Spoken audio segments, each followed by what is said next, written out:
Oh, Beep, boop, beep, very boop, different beep, on a boop, phone. boop. Beep, boop, beep, Beep boop. beep boop beep boop boop boop. Beep boop boop boop boop boop beep Beep, boop, beep, Da, boop. ba, We're ba, all ba. gay. Beep, boop, Hi. beep, boop. Queer, queer, queer. So fucking gay. So fucking gay. We're all so fucking gay. What if It's I fine. never press got it? Does it not start Wow. recording? What if I What never time is press it? it? The booze? It's booze o'clock It's- somewhere. It's 1:16 in the afternoon, and this is my second.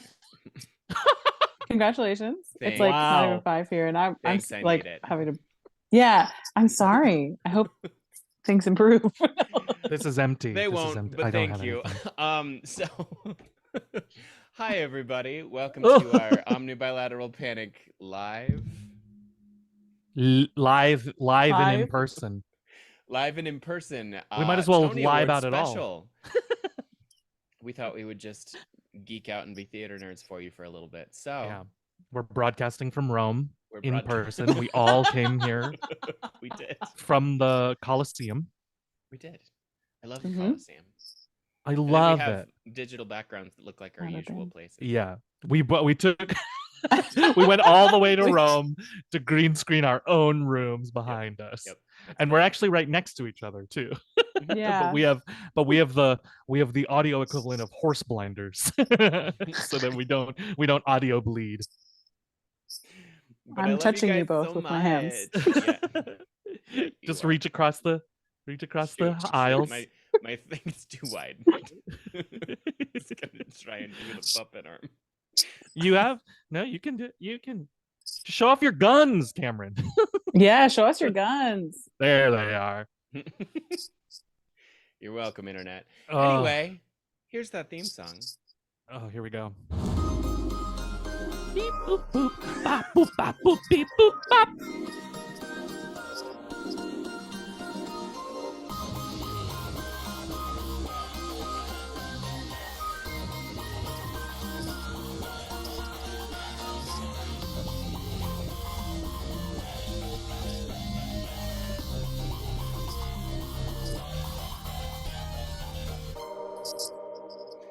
Welcome to Omni Bilateral Panic, the show where three theater kids continue to force friendship after all these years.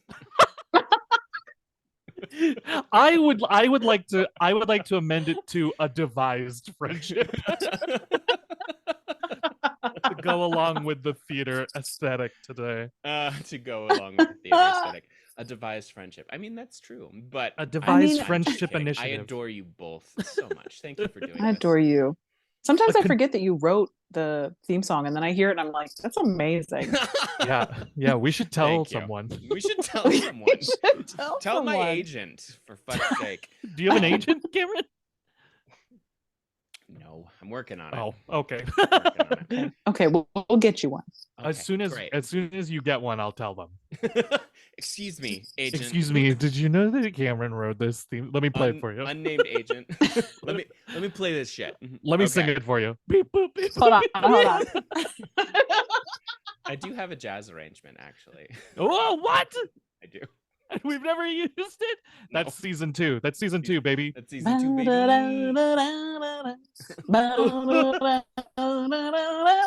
Yeah, I Actually, love it. in the Oh, elevator sound cue, it's Oh, part Liza's of the jazz. here. It's part of it. She is here. we haven't heard Liza before, but in the nerdy elevator, Uh-huh. the nerdy elevator one, it's actually our theme, but the jazz elevator music version.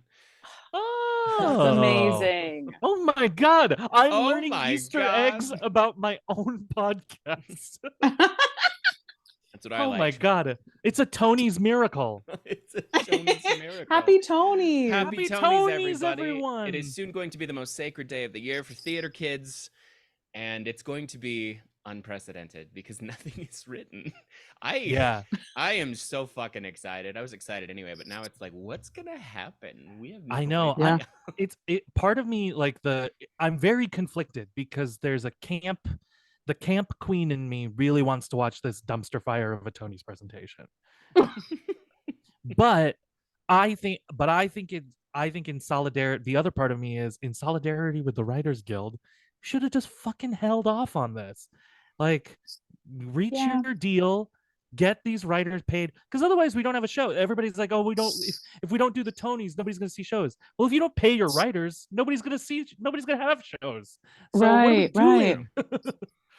But Well, and I mean, it's you know. even more complicated because it's like the television writers are getting hosed. Theater writers have been making it fine because they, Yeah. you know, the Writers Guild has been around forever. The Theater Writers Guild and the Dramatists Yeah. Guild have been around for forever and have Sure. very specific things that have always been upheld. And so, like, you know, it's just it's gross. It's complicated. It's But as I said, I'm full of contradictions because I'd also love to see what sort of horror has been wrought with no writers. Like, I don't know. and to just Yeah. see some of these performances again because Sure. it's truly a legendary season. Or for the first time, if you're me. Yeah. I missed a lot of stuff. I'm coming in. I'm kind of flying blind here. I'm coming Yeah. in. I love it. I can't wait. So, speaking of which, I was going to ask officially, what shows have you seen this season that are nominated? I've seen very little. I actually don't know if Parade's been nominated, I'm sure, right? Yes. Okay. I don't even know the nominations. I've seen Parade and Yeah, I've seen this- Sweeney Todd. That's it. That's it? Yeah. Cool. Tessa? I saw oops, I'm gonna do that thing where I described the show because I can't remember the name of it. The Oops. one about the brothers. It's a straight play. Leopoldstadt? They're what? Sorry. Leopoldstadt? Stadt? Nope. Sorry. They're black, and they. Fat Ham. Fat Ham. Oh, I did see Fat Ham, but no, sorry. I'm thinking of a straight play where it's just the two brothers. They're the only ones on stage. It finished up in like so maybe Angel Mo? January. Between Rivers? Nope. So the Maybe it's not nominated. I hope it's got to be nominated. It was so incredible. Both of the actors are nominated. I'm sure of it. Okay. Um, Best actor shoot, for a play. in straight plays. Looking right now. it's like yeah, it's about like is it the Top Dog game, Underdog? the street game. Top Dog Underdog. I saw Yes. Top Dog Underdog. I don't think it's Oh. nominated, maybe unless it's I like think for it's set nominated design or for Best something. But Revival. yeah, that is. Sorry, I'm thinking of other things I might have seen. Top Dog Underdog. I mean, one of those two have to win it. They were insane, so good. And I saw the Audra McDonald show, Ooh, yep. the one woman show. So you're going to be our I play saw. expert. Yeah, I it did- turns out I saw a lot of plays. I saw most of the Oscar Isaac Miss Maisel play at BAM. We all know the one, the sign in Sydney Brewstein's window. Yes. I saw Fat Ham, and I saw the comedy one from the UK because my friend was ADing it. Nice. The one that's like, oh no, Peter Pan gone wrong. Oh yeah. Oh no. Oh no. Oh, no. That stuff. I love thing is- that. Me I love too. that rewrite. We need to have a play that's just called "Oh no." Peter Pan. Yeah, It's and there called, may be "Oh, others no, that I saw and I Peter just Pan." forget. Yeah. Oh no. Oh no. Yeah, if there's any others, I've just forgotten them. I'm sorry. I'll You saw a remember. as You we saw a go. lot. That's You did. fantastic. Yeah, and there, you saw Yeah, the I saw plays pretty 'cause- good. Because I saw Yeah. the two best revival nominees, Sweeney Todd and Parade, and I saw two of the best musical nominees, Kimberly Akimbo and Some Like It Hot. But that's it. I want to see Kimberly Akimbo. I still It's haven't. I know it's so going to be good. insane Oh, post Tonys to get to see I it. hope so. I hope so. But I saw the show- play Yeah. years ago. Did you really? Wow, Amazing. that's cool. It was it started at South Coast Rep, which is Oh, What? not that makes which is so not much sense. near me, but near enough. Could like take That's a so drive. cool. Yeah, it was Because fun. like I read the play a couple of days ago just because I was curious about the adaptation because that's my nerdy Yeah. mind and it was like this is really interesting what they did Yeah. and like I loved the Interesting, musical. yeah. It's one of my favorite things that I've ever seen ever. So, I know that's what everyone says. That's why I really want to see it. but speaking of which, I just thought we could go through and do our best theater kid guest spurt yeah. thoughts on what's going to happen. So, Let's do in it. order Yeah. of how they were announced, Best Book of a Musical, Anne Juliet by David West Reed, Kimberly Akimbo by David Lindsay Abaire, New York, New York by David Thompson and Sharon Washington, and Shucked by Robert Horn. Oh, and Some Like It Hot by Matthew Lopez and Amber Ruffin. Those are the nominees. Best book. Yep, best book. Oh, go ahead, Tessa. No, you please.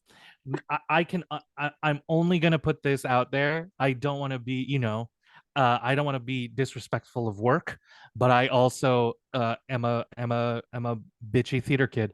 I have heard nothing but bad things about New York, New York. Oh, sad. Yeah, I know. But everybody everybody that's gone and seen it is like, what are we doing? That's a bummer. Yeah, that's too bad. Sure.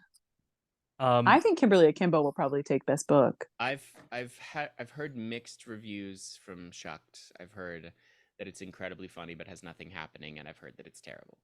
So I don't know. Yeah. Right. I've heard mixed. Some Like It Hot was wonderful, but I don't know if it. Well, and actually, Anne Juliet is such an interesting. I wish I could have seen it. Y'all know anything about that? I know. I don't know anything about it. I've only heard really good things. So it is. Yeah. They wanted to do what is his name? It's Max Martin, I think. Yeah. They wanted to do a Max Martin jukebox musical, who it turns out has written like almost as many #1 hits as Lennon and McCartney, but like over the last. So like think boy bands all the way up to, Katy Perry and Gaga, and he's so like it's like a bunch of things. So it's like Motown for us. Kind of. But then it's the story of how Shakespeare's wife, Anne Boleyn, pitches that what if Juliet doesn't die at the end of Romeo and Juliet? And so it's her pitching to Shakespeare, but also that play playing out in real time to these songs of our youth. And Anne Hathaway, you mean pitching? Yeah. Oh, okay, cool. Ooh. Yes. Oh, For I'm intrigued. the actor. Yes, the actor playing the historical figure. Anne Hathaway, Shakespeare's wife, Anne Hathaway. Yeah, Anne Hathaway. Actually, Betsy Wolfe is playing Anne. Ooh. And I love me some. Okay. Anyway, so just based on book, I'll go Kimberly Akimbo. I mean, that's what I'm leaning towards. But Some Like It Hot was great. It was just They do some really great things with this comedy, but it's not quite as funny, which is ironic, and it's also doesn't gut punch you like Kimberly does. Oh. But I would hope there's some theater loyalty of the fact that Kimberly Akimbo is adapted from a play, Some Like It Hot's adapted from a movie. Yeah. Mm. And the playwright adapted it from the play. So that's hell yeah, he did. A bear. A bear indeed. I love. A bear unlike any other. I'm a big fan of a bear. Me too. I love Fuddy Mears. Exit pursued by David Lindsay, a bear. He chases me off stage at Anne Juliet. He does. Says, get out of here. Get out. Why are you not on stage, David? David. Next is Best Original Score. We are starting with these because they won't be televised anyway. Oh darn. Terrible. But Best Original Score, music and lyrics written for the theater. Almost Famous. Music by Tom Kitt, lyrics by Cameron Crowe and Tom Kitt. Kimberly Akimbo, music by our queen Janine Tesori, and lyrics by David Lindsay Abaire. K-pop, music and lyrics by Helen Park and Max Vernon. Shucked, music and lyrics by Brandy Clark and Shane McAnally. I hope I said that right. And Some Like It Hot, music by Mark Shaman and lyrics by Scott Whitman and Mark Shaman. Incredible. I think Some Like It Hot might take it, but I hope Janine does. I mean, yeah, it's just I Janine the Queen. have no idea. I'm hoping Kimberly Akimbo takes it, but like I put out a poll on my Instagram the other day, and there were some people that loved Some Like It Hot more, and so yeah, I think it might be between those. It's a good score. Yeah. I think Some Like It Hot score works better out of context. I mean, yeah. Yeah. And it's still telling a really progressive, wonderful story. So I don't know. My hope is Kimberly Akimbo, but I wouldn't be upset if Some Like It Hot took it. I've listened to Shucked. It's cute. It's well Shucked written. works better in context, way better in context. It does work better in context. And is that, I would actually love to know, is that part of the best score? Is that if it works better in context or out? Like, is that a factor? I don't know. I don't know if it is or not. there's something I don't know. I mean, that's a whole big that's a whole big. So Are you okay, sorry. Tessa? I'm fine. There's an I just earthquake wanna be in comfortable. Pennsylvania. I just want to be comfortable. Yeah, sure. As you I don't should know be. that I get that's probably like a whole bigger discussion. But I think that like a score, um I think has to move you outside of its context. I think without any relevant Mm, meaning, not less so than like, or more so I think, than like a specific song, like a you know, I don't know, some best songs can be anthems and they can be standalone, but I think like a score really has to like evoke certain emotions, and I think on some level needs to be able to do that outside of the context of the show. So I think I think, interesting. yeah, so I think a more difficult score, or like a quote unquote a lower ranking score for me, is like one that I would really only listen to it if I was interested in listening to the show. Mm, I don't yeah, know. yeah. Interesting. I mean, like that's part of what I wonder is it's like I know that has a consideration in the Grammys, Yeah, but I right. don't know if it does in the Tonys. I don't know either. I think the tough part about the Tony, and I think theater in general, is like it's so all tied to one thing. So like celebrating or emphasizing these specific elements of it is so hard for anybody to separate those things out. Does that make any sense? Mm, Yeah, yeah, totally, absolutely. totally. It's like, yeah, right, exactly. Like you could have a best musical that does every single one of these things Yeah. correctly, Mhm. but in context of each other. Whereas if you're breaking all these pieces apart, maybe they do Yeah. have to stand on their own in order Yeah. to win for them. Yeah, Exactly. I don't know. Um, Yeah. I was not even aware that Almost Famous had opened. Yeah. It opened. Yeah. It opened and didn't stay open very long. I was gonna say, the website says the hottest new musical of the season, according to New York Post. Yikes! Mhm. And this young, sexy cast lighting up the Great White Way. That's it from Vanity It got Fair. about 100 performances. Ah, Oh, well, Yeah. well, I mean, well, good luck, Almost Famous. I didn't see K-pop. Did either of you? I've no, I listened kind So of to wanna. it. Yeah, I've You listened to it. have? It's fun. Yeah. I bet it's fun. I bet it's good. Yeah, it's a lot of fun. Um I think it's very accessible too, I think. Like for people who are like, I don't know what K-pop is, or whatever. I don't know. K-pop is. Which I think is a very Broadway. which I think is a very difficult line to walk. So Well, and I mean, that's cool. this season has been wrought with scandal because they, K-pop came back with all of the very valid criticisms of like just the inherent racism in the reviews, and it's like, yeah, Right, right. Yeah. it's a bummer. Yeah. More diverse reviewers, please. Please, for the love of God. Anyway, my vote is Kimberly Akimbo, but I wouldn't be upset if some like it hot got it. I'll go some like it hot, just to be different. Just to be contrary. Yeah. Just to be contrary. I think I agree that I think it will be Some Like It Hot, although I haven't seen anything. And so I wish in my heart that Janita Sori would get to take some more prizes home because she's the queen. Because she's the queen, for sure. I actually saw that I don't the Times does that article every year, who is nominated and who should have been nominated, and then who's going to win and who should win. And according to them, they are predicting that Kimberly will take home Best Book and Best Score, and Some Like It Hot will take home Best Musical. Ooh, okay, New York Times. Wow. Yeah. And who knows? So that seems that seems on trend. It does seem on trend, which is a bummer. But it's just an incredibly contentious and competitive season. Best performance by an actor in a leading role in a play. Woo! Yaha Abdul Mateen II in Top Dog Underdog, Corey Hawkins in Top Dog Underdog, Sean Hayes in Goodnight Oscar, Stephen McKinley Henderson Between Riverside and Crazy, and Wendell Pierce in Arthur Miller's Death of a Salesman. Yikes! I didn't see any of the I think it's plays, gonna and be I'm so Yahoo. glad. I hope so. Oh yeah, I think so.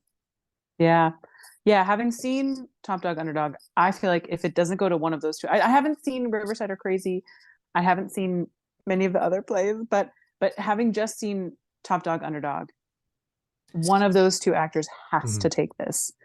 It was such a feat, that show. I've also heard that Sean Hayes is revolutionary in Goodnight Oscar. It's just such right. But one would hope in a field full of Black actors, we could have a winner who's a Black actor. No offense, Sean Hayes. Yeah, good I agree. work, I'm sure. Yeah, it's true. Having read Top Dog, Underdog, I agree. I'll go. Yeah, I agree. I'd probably go Abdul. Yeah. It is. Corey's incredible too. I'm on first name basis with these dudes, just so you know. Of course you are. They're on your speed dial. Incredible. I hate that play, but I would have loved to see him in it. You hate that play? I hate Death of a Salesman. Oh. Yeah, but I would have seen this cast. It's not still running, is it? I don't think so, unfortunately. I would have seen this cast, but I dragged my stupid old feet. Stupid old flat feet. Stupid old. They are very high arches, I'll have you know. I have very high arches. I was just adding more negatives to your feet. Best performance by an actress in a leading role in a play. We have Jessica Chastain in A Doll's House, Jodie Comer in Prima Facie, Jessica Hecht in Summer 1976, and Audra McDonald in Ohio State Murders. Do you think Audra's going to take home her 7th Tony? I mean, I would love that. It's got to be Audra. I would love that, but honestly, like in the like sort of mainstream news, I've only ever hear about Jessica Chastain's Dollhouse. Really? Yeah. So I don't know. Well, do you think it's because she's Jessica Chastain or because it's that good? I mean, it's a doll's house, so I can't imagine. I can only imagine it's only so good. So she must be great if they, But it's also Jessica Chastain. I don't know how likely she is to win. But A Doll's House named Desire. We're still waiting, David. Yeah. We're still waiting. I'm busy. Next Tony cycle. Don't worry, it'll be workshopped and ready. Great. If it's not Audra, I'm going to be angry, but I could see it being Jessica Chastain right behind. I just have not heard about the other two at all. I've read some things about Summer. I hear it's great, but I haven't. I mean, like I didn't choose to see it, so obviously. I mean, Hecht is great, But Hecht is great. Hecht is Brecht. And Prima Facie is becoming a movie. Hecht is Brecht? Hecht is Brecht. Well, I'm hoping for Audra. So yeah. I'll go Jessica Chastain. Yeah. Just for funsies. I'm not being combatively contrary. I'm being cordially contrary. We appreciate that. Thank you. If you ever did turn combative, it'd get so messy. I'm gonna get fucked up. There'll be a new boss in town. We're so much taller than you. I know. I'm so short. It worries me. Like, yeah. It worries me based on height alone, I have no authority. But why would that be the basis? I'm just saying, if it was based on height alone, no authority. I just don't want to hurt you. Okay. Speaking of hurting us, this is where it's going to start getting contentious. Is the best performance by an actor in a leading role in a musical. We have Christian Borle, Some Like It Hot, J. Harrison Ghee, Some Like It Hot, Josh Groban, Sweeney Todd, Brian Darcy James, Into the Woods, Ben Platt, Parade, and Colton Ryan, New York, New York. I think it's Ben Platt. I hope it's J. Harrison Ghee.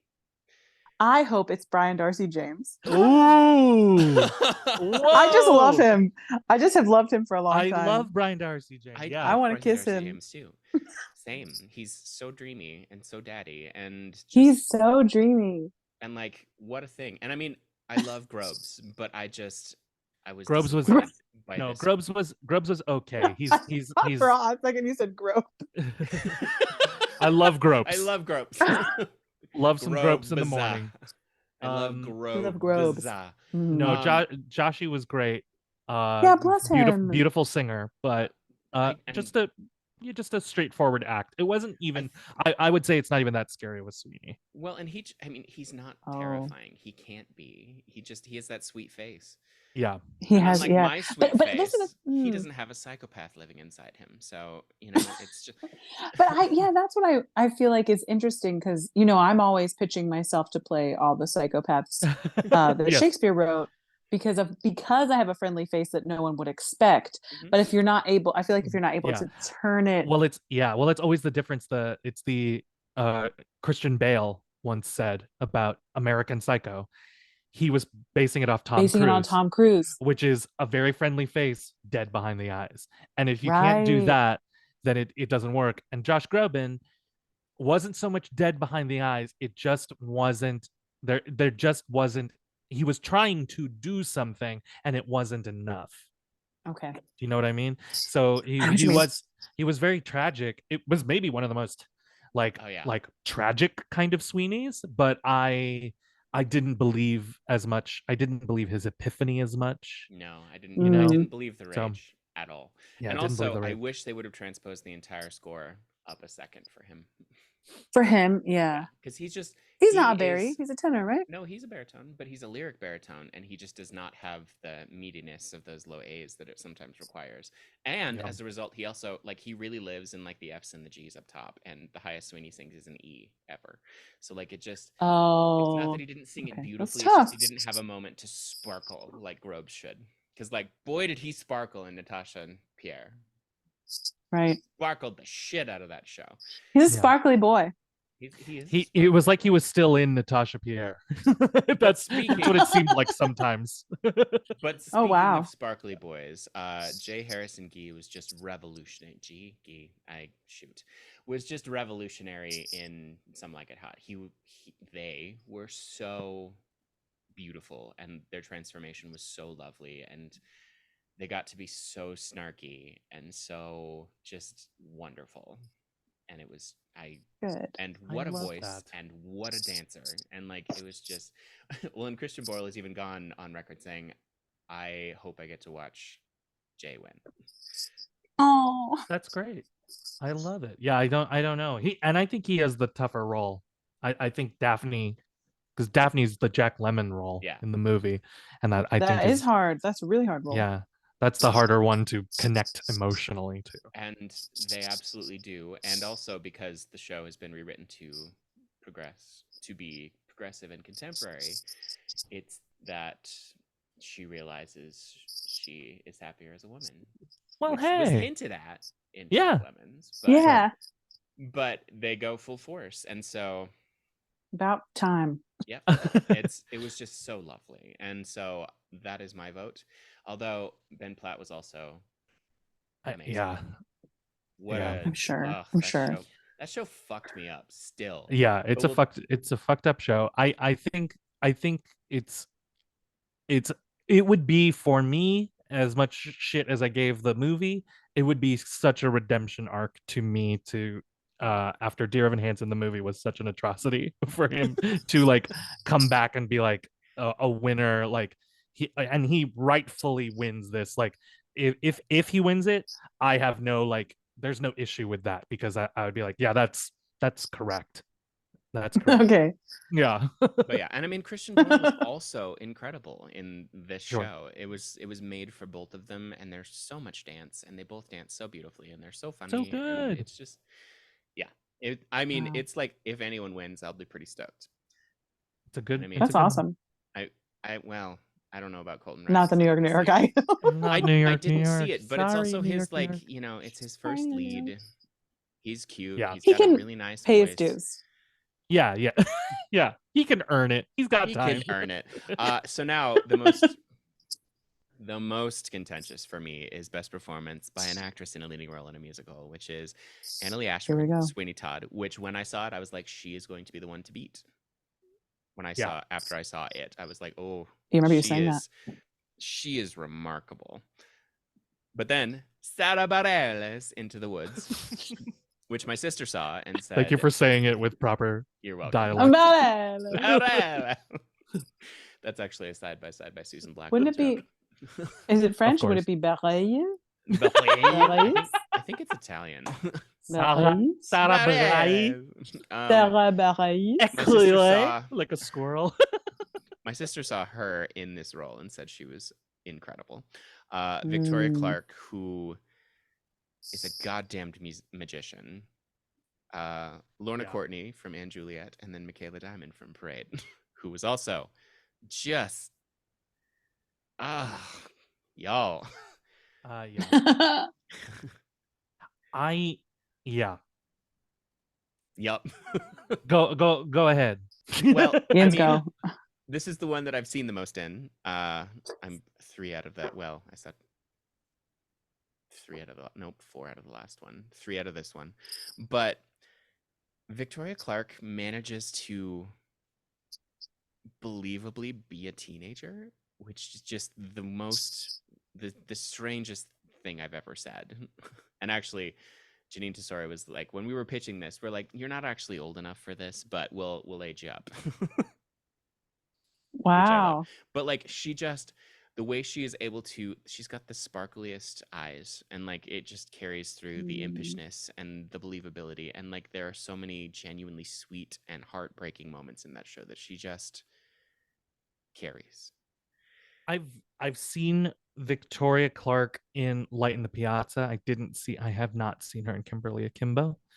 And I hate Light in the Piazza. And Victoria Clark made me care about a character that like in any other context I would be like, forget this. So just on that alone, I would be like, yeah, she's incredible. I think my top 2 for the contention would be because of that, Victoria Clark, and then Annaleigh Ashford, because I know. Similarly, I don't always love Annaleigh Ashford, and I thought in this one she was incredible. It's like it was made for her. Yeah. Wow. She did some funny stuff that I've never seen a Lovett do. No, and like it's out of left field and like genuinely funny, and it worked beautifully in the moment with the character. I was just like, who are you? Yeah, and was correct. That's like cool. it was she made correct choices. Yeah. I was like, oh my God, why has nobody ever thought of doing this? You know? She sang it beautifully, and yeah. And all right, those are my top 2 as well. I haven't seen a dry hump, but like Michaela was also just so lovely. I liked Michaela, but I think it's similarly to leading actor, which is like just based on the movie. Obviously, I don't know how much it's different in the musical, but the Jack Lemmon role is harder than the Tony Curtis role. Yes. So I would pick Jay Harrison over Christian Borle. So similarly, Michaela Diamond, I think Lucille's kind of got an easier role. It's true. Than especially against the rest of these, which is like Sweeney Todd is really about Mrs. Lovett. Like, yes, you know. It is. Well, and I said it when you will hear this conversation in our next episode, but I was saying that her dialect is all over the place, which is fine. But like, but like when you're she's still trying to choose one in a musical, it's like, oh dear. Yeah. Have that sorted out. Yeah. And I love Sarah to death. I think she's amazing. For sure. But I think she's also a little like you know, I don't think it's that complicated of a role. And one last thing, this is also kind of a Victoria Clark comeback story, because she wasn't going to act anymore after menopause. Her voice stopped behaving itself, which happens a lot. And so she was like, no, I'm just gonna direct, and then they talked her into taking this, and I'm so that's fantastic. Shit, okay, she's my top. Incredible. She's my top pick then. Wait, what if I go through menopause? Will my voice what? You have another thing to look forward to in menopause. Are you telling me that my voice will get weird on me? Well, I mean, it will not behave itself like it used to. It's not that it won't be the same voice. I mean, and that happens to literally everybody. When everyone gets hormonal, it happens. Tessa, who gets the most hormonal? Tessa, I get that you're in distress, but like the hair is making it so poetic. Like it's like you're draped on a chaise longue. Like come on, my voice. My voice. Will I go through menopause? What do you mean menopause? Me? What? me. Just impeccable pose work. Oh, Viewers, it's listeners, it top was notch. insane. Oh, we'll release this on YouTube. Don't worry. Oh, okay. And Oh, we'll good to pretend- see. and then Great. we'll have, and So if then you want you'll to see what edit- we look like, go and to then our YouTube. edit in a text that says live, but like in quotes, like live, and then in parentheses, live from Rome. Live from Rome. Yeah, yeah. Okay. In front of a sold out crowd. Best performance by an actor in a featured role in a play. Jordan E. Cooper, Ain't No More. Samuel L. Jackson, August Wilson's The Piano Lesson. Arian Moayed. I think I said that right. Oh, think so. yeah, from Test. Succession. Yeah. Brandon Uranowitz, Leopoldstadt, and David Zayas, Cost of Living. I don't know any of these plays, yo. Yeah, but I mean, Piano Lesson, Samuel L. Jackson. I mean, I was Piano gonna Lesson's- say I've he's- heard things from Leopoldstadt. Oh, okay. Samuel L. Jackson played the younger role right. on Broadway when his Broadway debut was the younger role in Piano Lessons. So the fact that That's he's right. come back to play the older role is like kind of special. I'd be that might be I'd enough of a pretty story, excited to honestly. see. Yeah. That might be enough of But a I story, also heard honestly, to Adrian- nominate to win. Right? And Yeah. I've heard Adrian Moayed is actually a gem of a person and was really incredible in this play, but I didn't see it myself. That's a tough Yet. role. It's all tough. Like this, seriously. Torvald- Yeah. This season of Torvald Tonys sucks. is just wow. Yeah. Torvald sucks. He's the male equivalent of gaslight gatekeep girl boss. And It's true. which is like mansplain manipulate male wife, except he's not a male wife, he's a alpha male. Ugh. And Which is made up. Just made up. Which is made up. Also wolves. Alpha Wolves males are made up. Wolves Wolves are not made aren't up. real. That's Yeah, right. they're They're not made- they are unicorns. real. They're like I've seen them. unicorns. They're unicorns in disguise. They had to hide their horns because their horns were being poached by poachers. Wolves, unicorns in disguise. Unicorns in uniform. In uniform. Best performance by an actor in a featured role in a musical. We have Kevin Cahoon, Shucked, Justin Cooley, Kimberly Akimbo, Kevin, oh goodness, Deaguila, Some Like It Hot, Jordan Donica, Lerner and Lowe's Camelot, and Alex Newell, Shucked. Christ, y'all. Double shucked. So Double I didn't actually shucked. see Justin Cooley. I saw his understudy, but Oh. I've seen all of Oh. his performances on the video, and he's just adorable and remarkable and perfect for this part. Kevin was incredible in Some Like It Hot. He plays the billionaire, Oh. Yeah, Oh, that's Osgood. and fun. he That's a fun has role. an opening note. He has a number as well as a romantic number with Jay later. Oh, So, incredible. Okay. I know. It's the most adorable. And then of course Alex Newell is fabulous in whatever they do. Of course. I want Alex Newell to win so that they can go up there and shatter the acting category. And so Yes. it all collapses into one category next That year. would be great. Yeah. Yeah. Or one category with 10 people, or just One category. I think you do one. Yeah, not all. Yeah, one acting category for a play, one acting category for a musical, or and how then about, and then you do one starring performance and one feature performance. I don't know. Yeah. how about we add another category but make it even more gray area and do best mask presenting, best femme presenting, best non-binary Oh, I I like that. I don't hate that. for both play and musical. don't hate it. I don't hate it. It's just so many categories. It is. It does. And I don't really. You can't. Unlike sports, which is like maybe a more contentious debate, but like you can't really give me a quantifiable reason why theater or like acting Is should be separated. gendered. Yeah, like that's weird. I mean, it is weird, but I think it's honestly just so that more people have a shot at awards. I guess, yeah. Right. And so I why don't don't we know. just make one extra, well, 2 extra awards? Because honestly, there aren't enough Tony Awards. They should still be sound design. There should be best replacement. There should be all kinds of Yeah, the things. fact that there aren't is Yeah. They did annoying, best replacement shocking. for Those- 1 year. Yeah.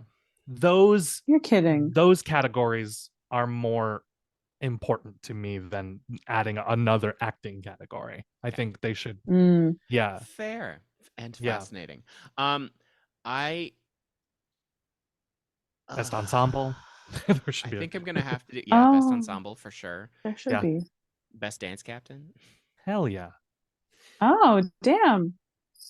Yeah. Um, There's a lot.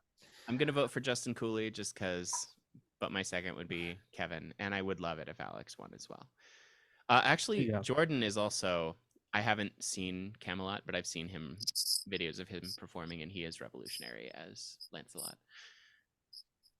What a voice! Oof. And he's so like, you know what? I wouldn't be upset if any of them won, and someone's gonna. And the winner Arguably. is nobody won. Oh no. Oh no! Oh no, what? Good Oh, night. go home, everyone. Oh no! I wish I could comment more on this, but nobody wrote anything for me. So bye.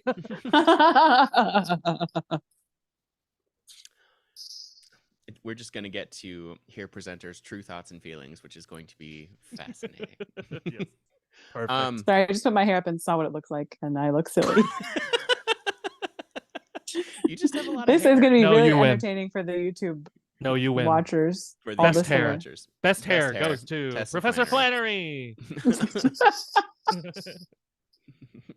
Protessor. Protessa. As opposed to amateur Tessa. This one is also yikes, y'all. Best performance by an actress in a featured role in a musical. We have Julia Lester, Into the Woods, Ruthie Ann Miles, Sweeney Todd, and she deserves that nomination.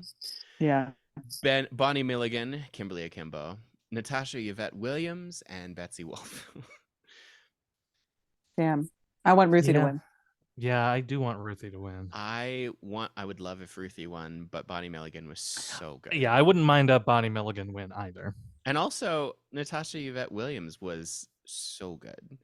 And Betsy Wolfe has been nominated, 3 times, and she hasn't won, so it would be nice if she won too. Oh, Betsy. Come on, Betsy. I don't know who Julie Lester is. I think that's okay. Little Red Riding Hood? I think that's okay. Yeah. She's I a haven't seen newcomer, this a production, newcomer. unfortunately. Yeah. And I want to see the tour desperately because my queen, Stephanie J. Block, is the baker's wife, but it's not anywhere near me. Oh. Balls. Okay, so I'm going to go You can Bonnie, Ruthie, Natasha, all tied for number 1. Don't really care which one wins, but it would be great if Bonnie won. It would be great if Ruthie won. It would be great Ruthie. if Natasha won. Ruthie. I'll go Ruthie too. Ruthie. Yeah. I mean, Ruthie. wouldn't you agree, David, that she just sounded like a completely different person? Yes. Her voice is just amazing, and it was amazing before, but she's got some training. She's done some work. No, I thought I thought her understudy was on or something. Yeah, me Because too. I was like, oh, and then I heard a that's couple not things. Ruthie. Then I heard a couple tangible moments where I was like, "Oh no, that's her." And then I saw her, and I Yeah. was like, Wow. "No, it's her. It's still her." Craig. Just, truly remarkable. Best scenic design of a play. It's Prima Facie, Life of Pi, Goodnight Oscar, Leopoldstadt, and A Christmas Carol. It's gotta be Life of Pi. Have you guys seen the video? I have seen the video. I Oh think my I have. God. Let it be Life of Pi. Let it be so. Make it so. Let it be. Make it, sir. Oh my God. Scenic design of a musical. Sorry, go ahead. Oh, I really want to see Prima Facie. I haven't yet, but I do want to see it. And I love Jodie Comer, and I've seen like bits of the set design, and it does look really beautiful. Amazing. But yeah, let it be Life of Pi. Best scenic design for a musical. Beowulf Borat, New York, New York. Mimi Lien, Sweeney Todd, Demon Barber of Fleet Street. That would be swell. That was really quite the set. It was lovely. It was I defer to minimalist. your expertise. It was minimalist, but like in a way that became maximalist at the right moment. Wouldn't you agree? Ooh. It was nice. It was a good set. It was a great set. Yeah. Michael Yergin and 59 Productions, Lerner Loves Camelot. And then Scott Pask designed both Shucked and Some Like It Hot. And Some Like It Hot Well, set good was for lovely too. It was just, it was cake. It was just It was sparkly cake the whole time, and I loved it. Kimberly Akimbo was a very basic set that was very functional, and they should have gotten more points for having actual ice skating on stage, but it's fine. What? Yeah, they Yeah. actually ice skate on Dang, stage. that's amazing. Yeah, they have ice skating. That video is cool too. There's like a I gotta TikTok see of all these shows. and them doing that. I'll go. I'll. I saw Camelot set too. Camelot has a pretty good set, and Some Like It Hot. I'm gonna go Some Like It Hot. As much as I love the Sweeney Todd set, Yeah, it Some Like is It- pretty minimalist. Yeah, Some Like It Hot was Broadway, and it was just Yeah. lovely. Yes. Yeah. Broadway, like Broadway decadence, like good Mm. stuff. Broadway Good decadence, stuff. and yet the actors were still schlepping, which I love. Oh yeah, they were working hard. Every single show this season, actors were schlepping stuff, and I was like, okay, good. I'm glad we're going back to this because it's just so much more realistic as far as theater in this country. Mhm. Mm. Then I'll go with Best- Some Like It Hot too. Great. Best costume design of a play: Tim Hatley, Nick Barnes, and Finn Caldwell. Life of Pi. Dominic Von Hill, Fat Ham. Bridget, oh Jesus Christ. Reifenstuhl. Reifenstuhl, thank you. Bridget Reifenstuhl, Leopoldstadt. Emilio Sosa, Ain't No More, and Emilio Sosa, Goodnight Oscar. Well done, you two, doing 2 shows a season. Emilio Sosa, Ain't No Mo is a great costume design. Fat Ham. I Yeah. choose Fat Ham. I'm gonna go Leopoldstadt. Ooh, a split. Find him. A split. Best costume design of a musical: Greg Barnes, Some Like It Hot. Susan Hilferty, Parade. Jennifer Moeller, Lerner and Lowe's Camelot. Clint Ramos and Sophia Choi, K-pop. Paloma Young and Juliet, and Donna Zakowska. Donna Zakowska, New York, New York. I even practiced Woof. these. Woof. New York, supposedly, from the videos I've seen, has an incredible set. Like, they recreate so many iconic things. in New York locations. Yeah. Mm. Well, and like they do. But this is a- costume, right? Yeah. But I Oh. mean, like the it doesn't quite have The the look. sparkle of Some Like It Hot, but it has the look and the historic accuracy that's still very showy. Ooh, And okay, Anna okay. Anna Uzel has never looked better. I am really bummed she wasn't nominated. I'm also really bummed that shit. Come on, brain. Our darling actor who plays Sugar in Some Like It Hot was not nominated either. Oh, That's 2 years Oh. in a row that both of them were not nominated and should have been. Oh, Because boo. neither of them were nominated for 6, and neither of them were nominated for these Oh, shows. man. I'm gonna go Paloma Young, even though I haven't seen Anne Juliet. I'm assuming Anne Juliet is going to blow my mind when I do see it I'm with gonna costumes. I'm gonna go Paloma- Greg Barnes. Okay. Yeah. Paloma did Natasha Pierre. So Oh, yeah. Oh, yeah. okay. Nice. Yeah. I'm just gonna. Yeah. The costumes were so lovely and Some Like It Hot. Mhm. They were beautiful. Best lighting design of a play: Neil Austin, Leopoldstadt, Natasha Chivers, Prima Facie, John Clark, A Doll's House, Bradley King, Fat Ham, Tim Lurkin, Life of Pi, Jen Shriver, Arthur Miller's Death of a Salesman, and Ben Stanton, Christmas Carol. I'll go Life Ooh. of Pi again. I'll go Fat Ham again. I'm gonna go Fat Ham because I hope they take it, but I'm sure Life of Pi is. It was all of the theaters. 3 out of the 4 theaters were on 46th Street, and so I just saw the Life of Pi line constantly when I was there. Best lighting design of a musical: Ken Billington, New York, New York. Lap Chi Chu, Lerner and Lowe's Camelot. Heather Gilbert, Parade. Howard Hudson and Juliet. Natasha Katz, Some Like It Hot. And Natasha Katz, Sweeney Todd, The Demon Barber of Fleet Street. Oh, good for Natasha. Yeah, I hope she takes one. I really do. I hope Natasha takes it. Yeah, But or also, lap. it's so lap- nice. It's so nice to see so many women in lighting design. Yeah. Hell yeah. Yeah, I'll go Natasha for Sweeney Todd. Yeah, me too. Because it was. Yeah, because it was So a lot cool. of the lighting Yeah, that was really, like that made it work. Yeah. I'll join with you. I'll join with you in that. Great. Sound design. Jonathan Deans and Taylor Williams, Ain't No Mo. Carolyn Downing, Life of Pi. Joshua D. Reed, Christmas Carol. Ben and Max Ringham, A Doll's House. And Ben and Max Ringham, Prima Facie. Huh. All right, everybody. Can you remind me what this category is? I just don't Sound know. design. Oh, Sound design play. Probably let's do. Life I of want to Pi. do Prima Facie, even though I've not seen it. Prima Facie, Facie, Foxy, Facie? I don't fucking know. Facie. I think I it's don't speak prima Latin. facie. I think it's prima facie. Yeah. Facie. Prima facie. Facie. Facie. Oh wow. Oh, okay. Yeah, I'll go prima. Yeah, that sounds great. Sound design of a musical. New York, we have Kai Harada, New York, New York. John Shivers, Shucked. Scott Lehrer and Alex Newman, Into the Woods. Gareth Owen and Juliet. Nevin Steinberg, Sweeney Todd, and the Demon Barber of Fleet Street. And the Demon Barber. Fleet Street. Ooh. Sweeney Todd! Exclamation point. And the Demon Barber of Fleet Street. Benjamin Barker and the Demon Barber of Fleet Street. Benjamin Barker. That was the other one. He wasn't that scary on Benjamin Barker. No, he That? wasn't. Wasn't that. Great blood, though. Great blood. Oh, my sister's Great here. blood. I'll have to leave soon. Hide. Oh, Hide. I can't. Quick. quick, hide. What's your pick for What time what's your is pick it? for Tell best me. play? It's It's 207. 407. My pick for best play? Yes. Hi. Oh no, it's 407. I have to go. What's my pick for best play? Best play? Yes. I have to get ready too. Is it Fat Ham? Wait, what are the options? Ain't No Mo, Between Riverside and Crazy, Cost of Living, Fat Ham, and Leopoldstadt. Fat Ham. And Leopold and Best Musical, and Juliet, Kimberly Akimbo, New York, New York, Shucked, and Some Like It Hot. Kimberly Akimbo. Cool. I love you. We love you. Bye. Bye, Tessa. Bye. Who was that? I don't know, but she had amazing hair. Have they been on the podcast before? Yeah. I Oh think shit. so.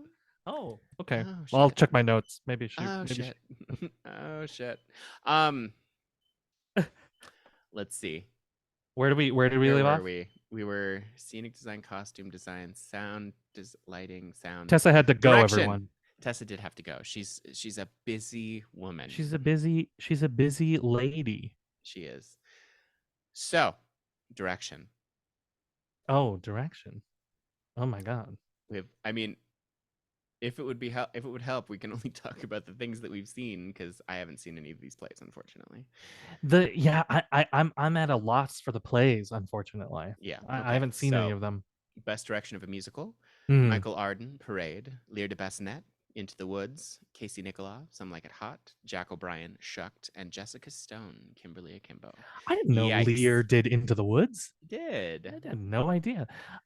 Michael Arden's Parade was incredible. I think most of that has to do with the direction for sure. It was, and it was just, I mean, like I have said it on the episode that you will hear, but I have never been in a theater where I do not feel like I can applaud for the actors, and that was a great deal in part because of the direction, because it was just so chilling and so horrifying. And but I think similarly with the design stuff, I love a woman director, and Kimberly Akimbo is also like, and it's her first. I've heard Broadway nothing but musical. good things. Oh my god, that would be so cool. I know.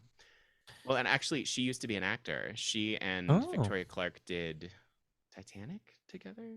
They did a show together and have been friends for decades. And so, the Titanic, like the original Titanic, or they did like some like the original Titanic. Jessica Stone was in Titanic. The what? Maybe it wasn't Titanic. I don't remember. I'm sorry. Jessica Stone does not have a Wikipedia page, so this is gonna take time. Just Jessica Stone. Just Google Jessica Stone and Victoria Clark. I mean, again, having not seen some of these, I would be fine with any of them winning because I've seen other things that they've done too. So yeah, I believe in them, and the ones that I haven't seen, you have seen. So I think the only one that we both haven't seen is Shucked. Yeah. But Jack Um, O'Brien, man. I know. I know. Well, and Casey Nicola coming in hot. Yeah, Casey Nicola. Still got it after Yeah, all but these you years. saw some like it hot, so you I can did. speak to And like its direction. I mean, the next category is choreography. He's nominated for both.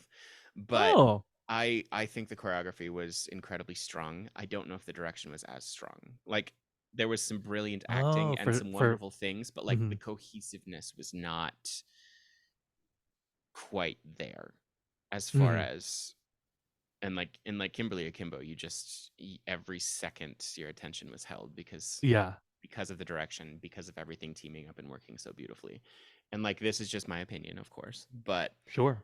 and Parade was also the same way. It was just like, oh god, Yeah, I can't that's take what it I was going to anymore. say. I haven't seen Kimberly Akimbo, so I can't speak to it. But in comparison to Parade, which I feel is like, uh, I feel like they go so flawlessly from one thing to another.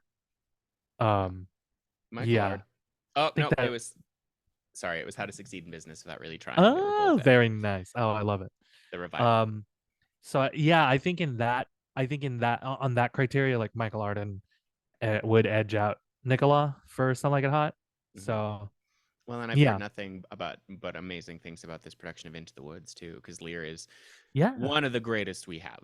Oh, She Lear's is great. just Yeah, like, yeah. and it doesn't matter what she's doing, whether it's an 8-person play around a rug, that's a Right. cutting of Shakespeare, still one of my favorite things that I've ever seen, Yeah. or her bigger in the park shows, or Yeah.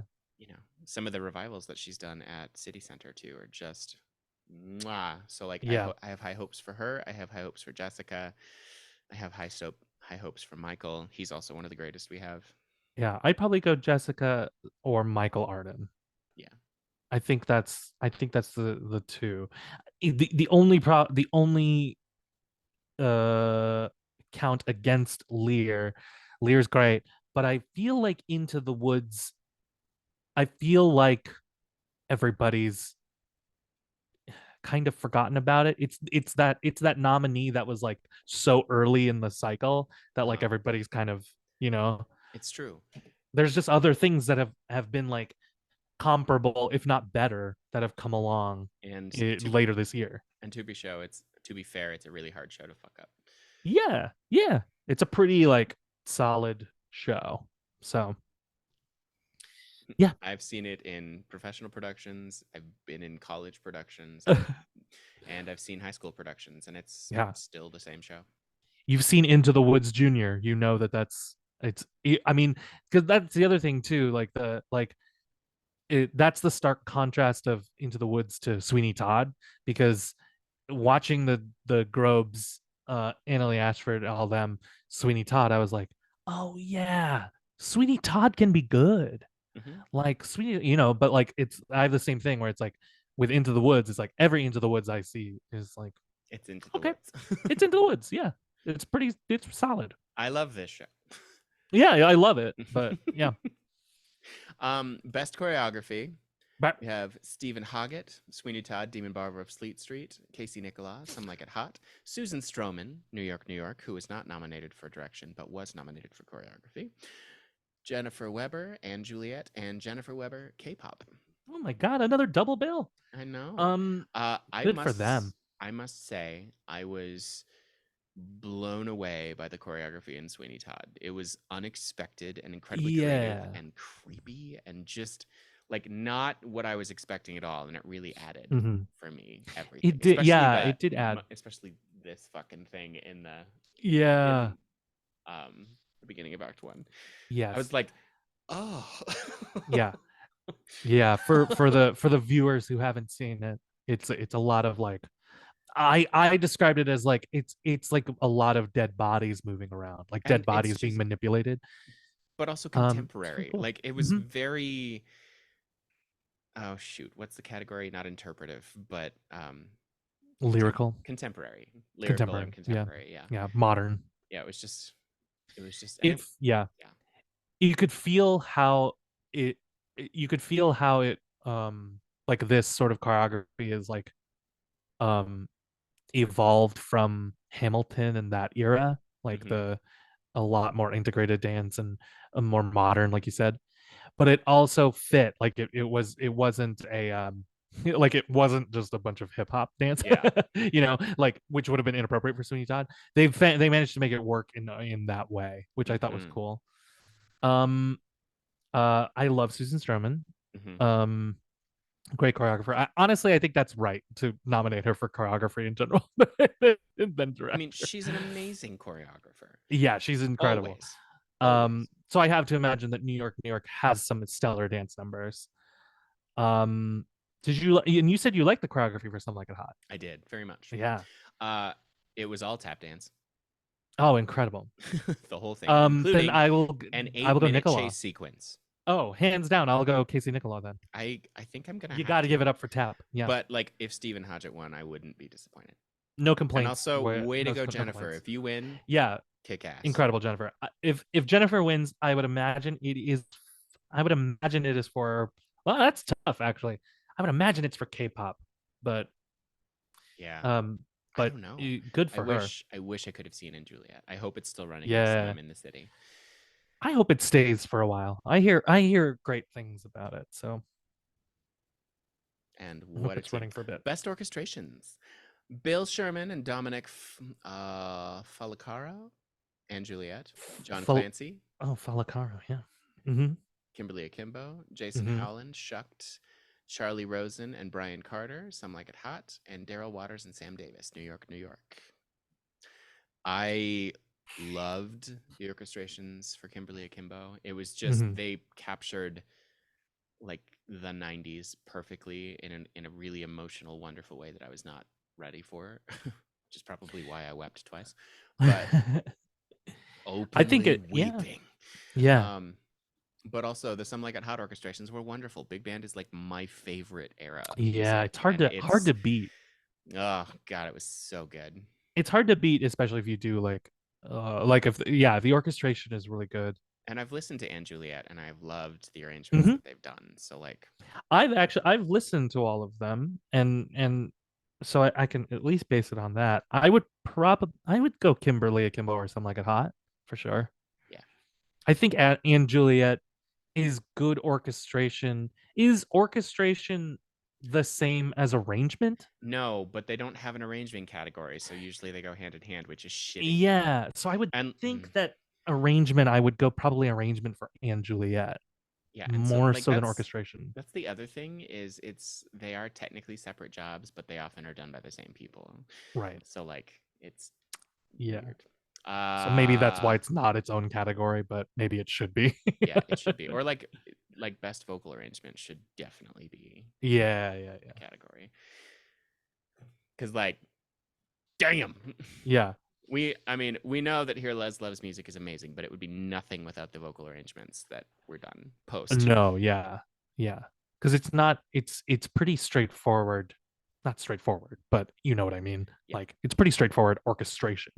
After we finish this, I would love to speak with you a little bit about Here Lies Love. Oh boy, here we go. Here we go.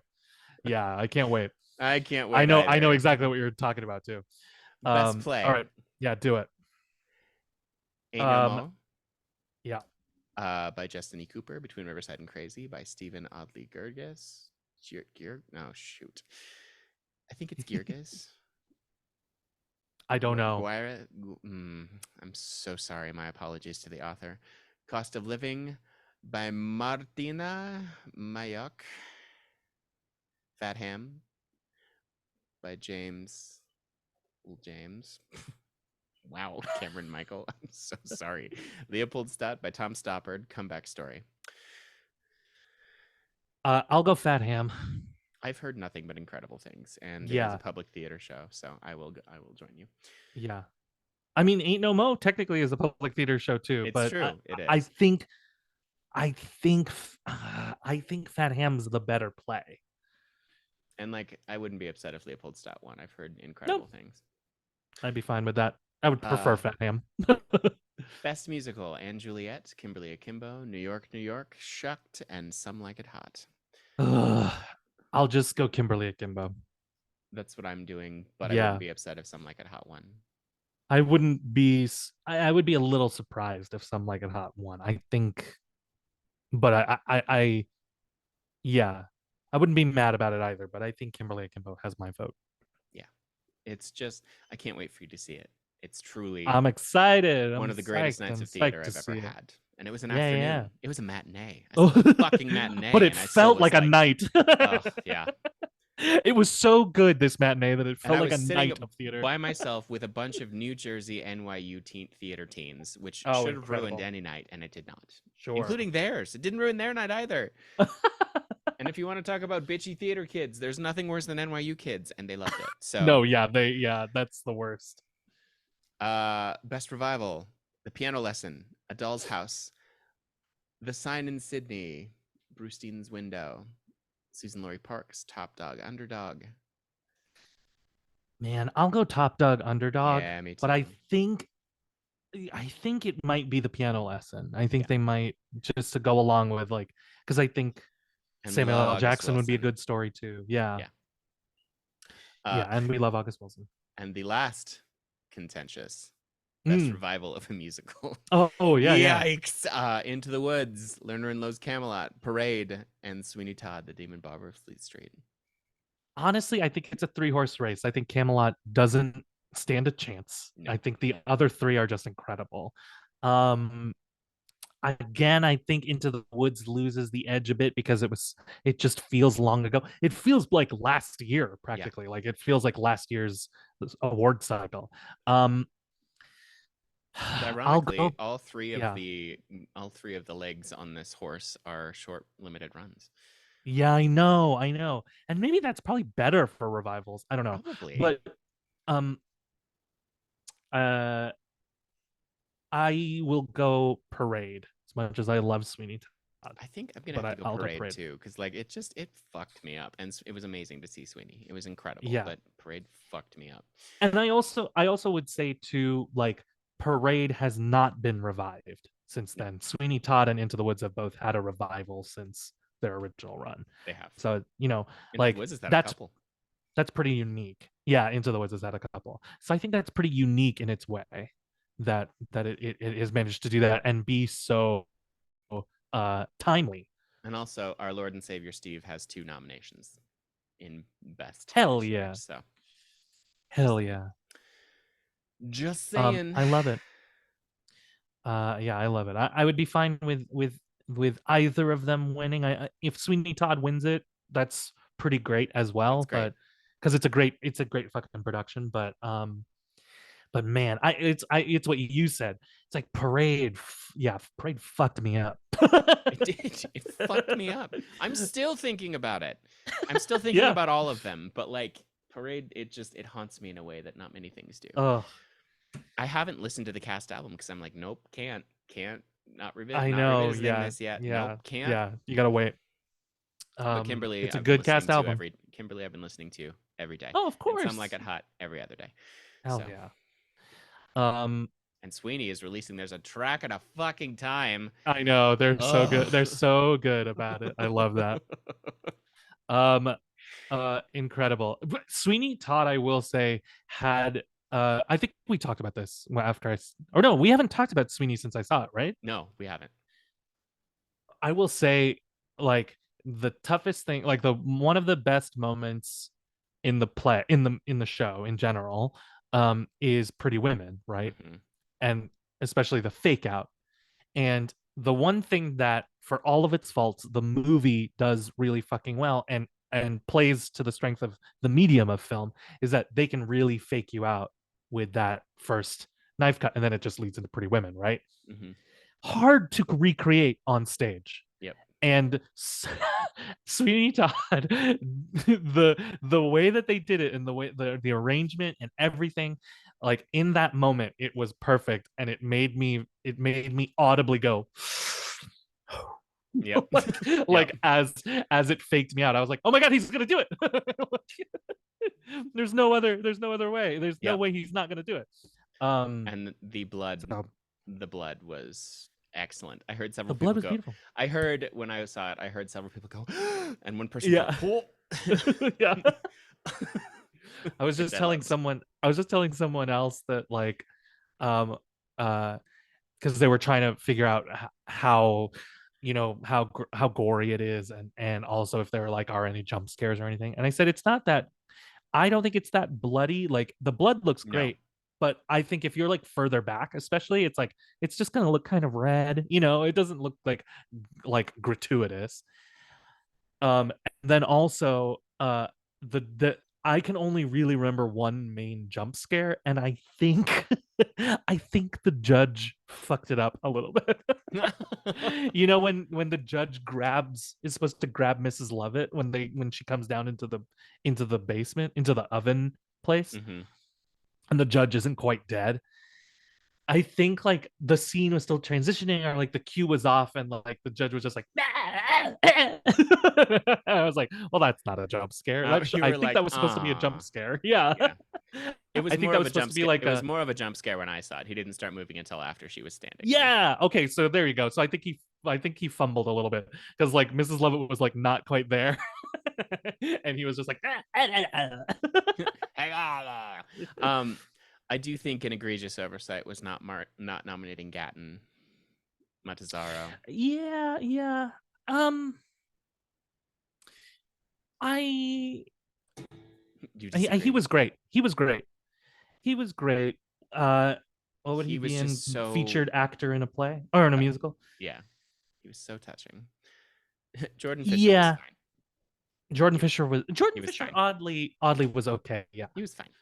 I forgot that he was in it. So he was my jump scare. Like Anthony walks out, Anthony turns and is like, "Hello, Mr. Todd, thank you." And I just went, oh, Jordan Fisher. Like, I looked over at my wife who was going when Gatton walked on stage, and I was like, Stranger Things, and she went, he was her jump scare. I like that the cast is our jump scares. Theater kids. Yeah, we know what's coming. Yeah, we know. I already know they die. Something else that was shocking is I still have every note of Sweeney in my head. Every single note. I was like, because even shows that I know well, things tend to disappear, and I tend to be like, oh, this is different. But it's like, nope, that one I still have every single fucking note in my head. But I think it's a fucking complicated one. I think I think that's why you learn it, you like never unlearn it. It's like when they talk about Java, like Java coding. It's like you learn that once and like you never have to do it again because it's gonna stick with you forever. Yep. Yeah, I loved Gatton. But I don't know. Nicholas Christopher was an amazing Pirelli. Oh yeah, he was great. He was a great Pirelli. I liked everybody. I thought the judge was appropriately creepy. I loved this weird accent the Beatle was trying to do. I know, it was great. Hello. Yes, it was. Yes, if I could have the day off, it would be grand. Like, what are you doing? Yeah, it was definitely. It was like. It was. Oh shoot! It was somebody. It was. Yeah. Who is this? David, tell me, who is this? Well, yeah. It was like a flamboyant German, but like British. Oh no! Oh no! We're going to do this. Oh no! Oh no! Oh no! Oh, Judge, if I could just have the day off, it's my daughter's birthday. Who is this? Yes. Tell me. I'll think of it and then I'll go, Yeah. oh my God, and I'll text you immediately. Please. But yeah, it was just such an amazing season. Yeah. Really. I hope the performances are awesome. It ultimately, is not about who wins. It's a celebration of the theater. It's a celebration of the theater, and unfortunately the wins are usually, if we're being realistic, like a lot of the wins are based on what shows can tour and run a little bit more. It's true. So capitalist greed, the business side of show business. So I think my hope instead is that, as it is for all Tony broadcasts, that some kids who don't get to go to Broadway, who don't live here in the greatest city of the world like I do, brag, Brag, get to, you know, see some shows, get to see some incredible performances and be inspired, and yeah, be inspired to perform, be inspired to write, be Inspired to inspired make to make. and Yeah, to study please. and to just keep being in love with this art form. Yeah, please, please, please. Speaking of being in love with this art form, shall we talk about Here Here Lies? lies love. So unfortunately, it's been a very active Reddit page, and Yeah, I defended it for a long time because it was just a bunch of honkies being stupid as far as like as far as like talking out their ass about things they had no idea about. And yeah, I was like, please see the show. Don't yeah. I promise you there is catharsis and you do not go out loving the Marcoses. I promise you that I Right. watched people be Oh, horrified every single night. oh, this is interesting. But then it became other things. And I would love to Yeah, talk to you as a person of Filipino heritage as well as a person please. who loves this show. Oh, well, this is interesting because I thought you were going to talk about the other controversy, which I is will, but this one's okay. first. Okay, well, I think, well, this is intersectionality, Cameron. I think they run hand in hand, which is very interesting. The Mhm. first, the thing I'll say about it um, is that the Marcoses are kind of, I mean, you know, they're kind of like Eva Peron. It's like it's like a I'm drawn. We're drawn to watching these people of incredible power and incredible influence um be terrible, and I think that's okay. Um I don't think art that showcases those people necessarily celebrates those people. um and I think we have more egregious media that does that.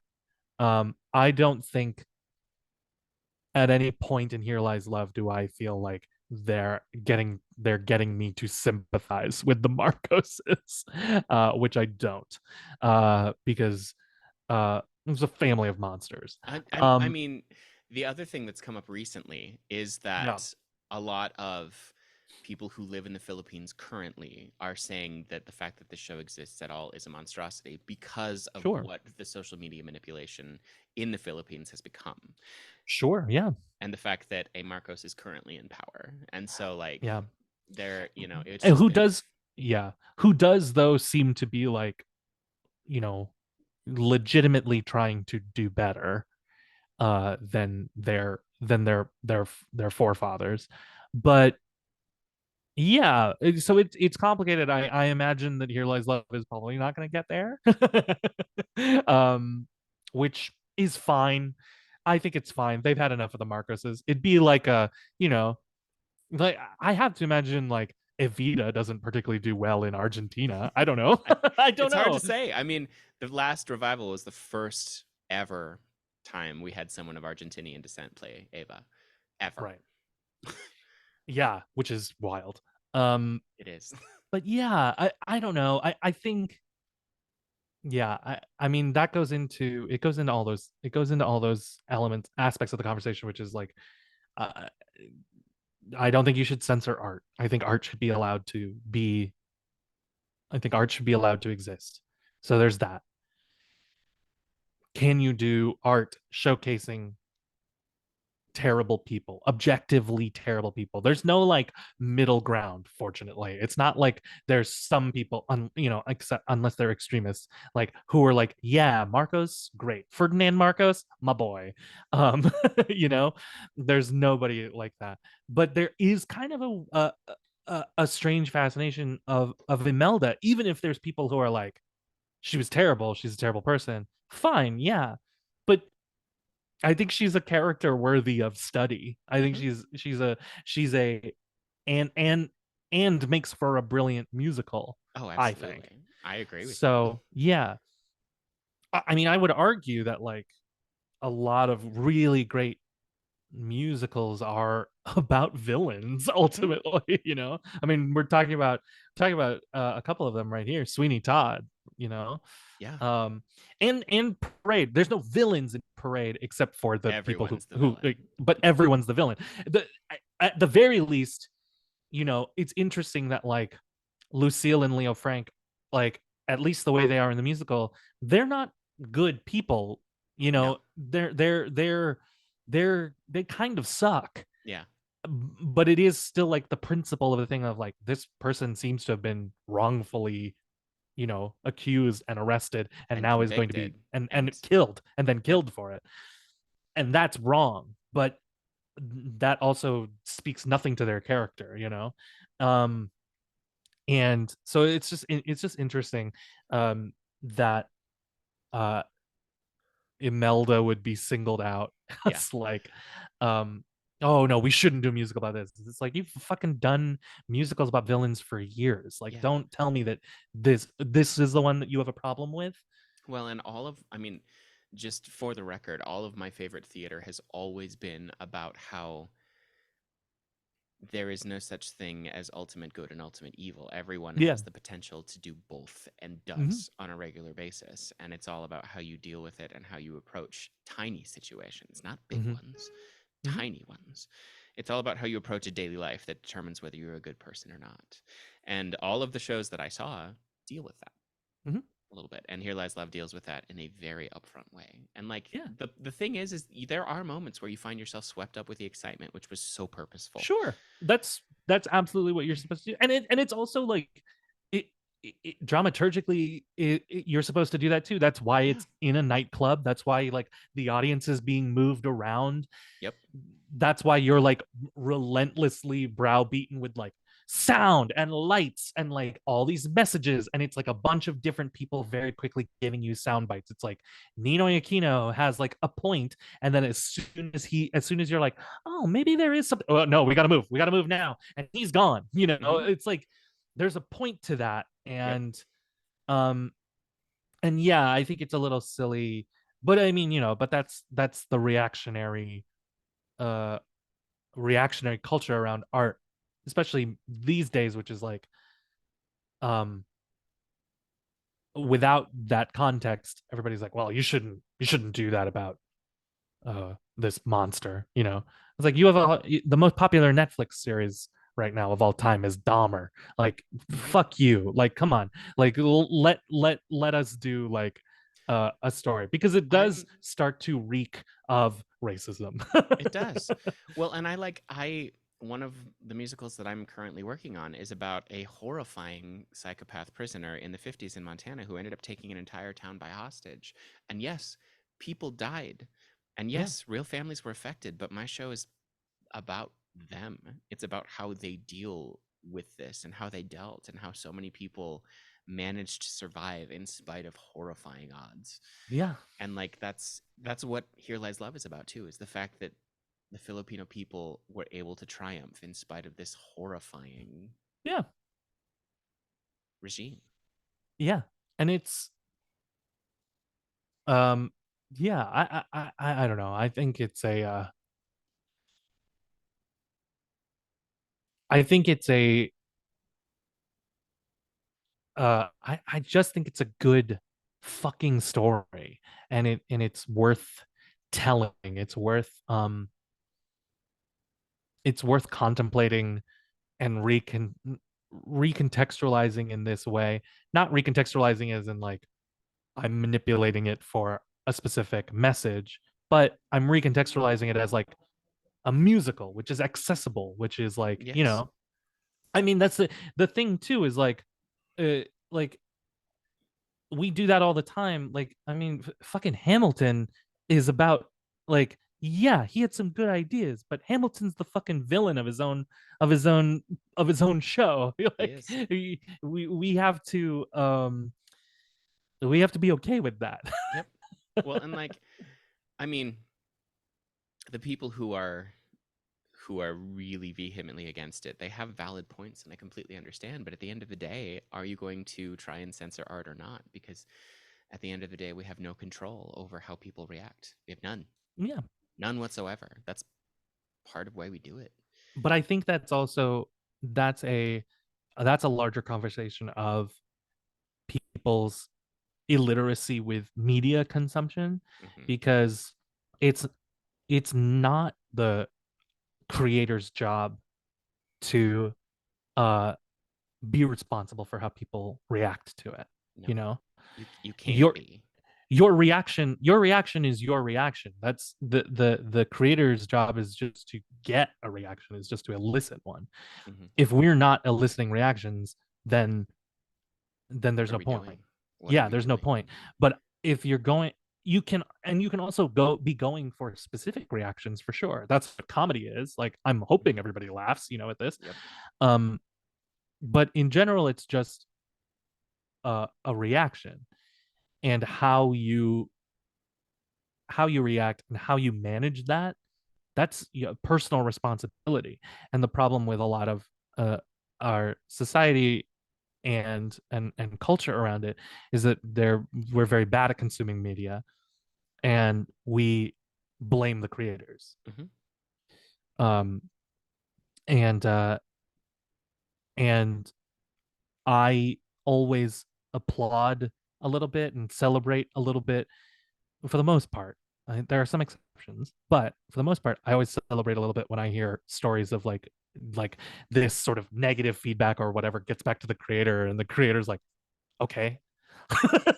Like, Cool. yeah, what do you want me to do about it? I'm not changing shit. It's already out there. So, okay, don't see it. And if you have seen it and you want to complain about it, forget about it. Like, what if you didn't like it and you have a negative reaction?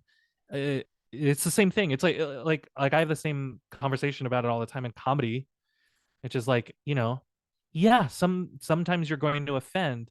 And I do think in that one, it's comedians should be mindful of certain things, but people can take offense of anything.